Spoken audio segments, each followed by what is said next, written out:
Throughout the year, and I'm talking to students who are here, somebody else is telling you how to spend your time, right?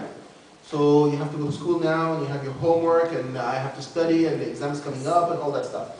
So essentially you have other factors that are determining for you how your time should be spent. And throughout the year, I would venture to guess that 9 out of 10 of you wish that you could basically do what you wanted instead of what somebody else wanted. Like, I wish I could study when I felt like it. So the big question becomes, are you a better judge of your own time, or a better organizer, manager of your own time, or is school a better organizer of your time? The answer to that question will be known to all of you by the end of summer. All of you can look back to the summer, can even ask yourselves about last summer. Ask yourselves, are you a better manager if you were able to make better use of the months of summer than any equal time in the school year, so that you advanced more, you grew more, you learned more, you improved more in the summer than in any other equal time? Then you are indeed a better manager than your school is, and you are deserving of deciding for yourself how to live your life. You have reached that level of maturity.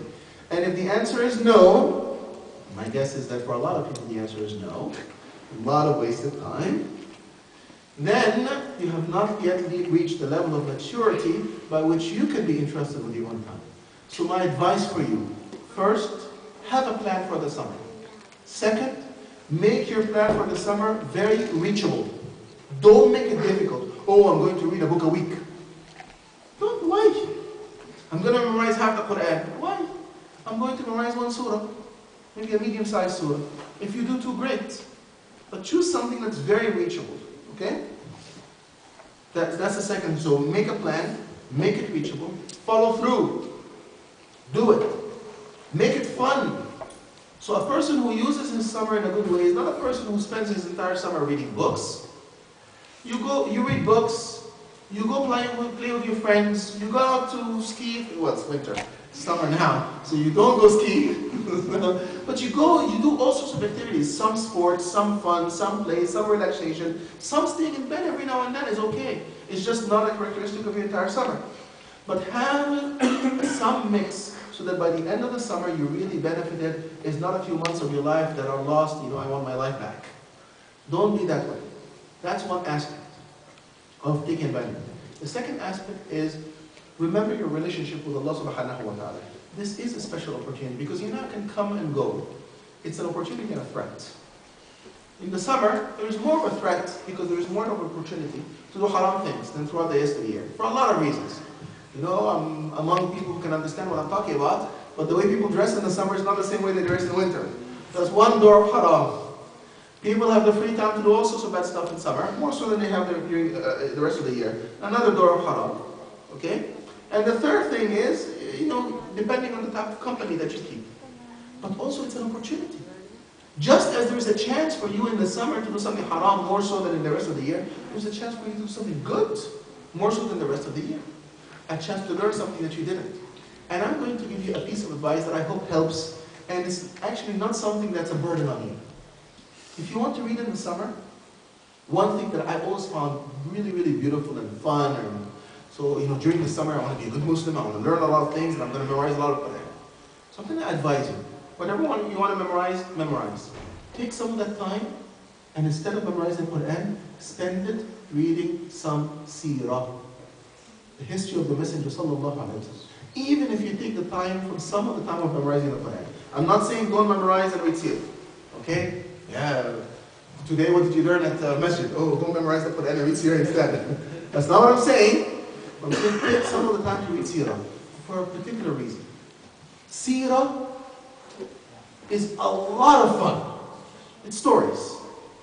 And at some point your blood will boil. At other points you'll be sad. At other points you'll find it funny. And in a lot of points you will have this passion. Yeah! It's all in seerah. So I recommend seerah specifically because it does. Another reason to recommend seerah is because you can't be inspired by the Messenger and his companions if you don't know them. If all you know is Shakira, then that's all you know. Then that's what comes to your mind. If all you know, on the other hand, or if you know that, and you know Muhammad sallallahu alayhi wa sallam, and the Sahaba radiallahu anhum, and Fatima radiallahu anha, and so you'll realize that they are so impressive. You don't even need to think of anyone else. So get to know the Messenger sallallahu alaihi wasallam and the Sahaba, and I guarantee you they are so impressive that it's just fun.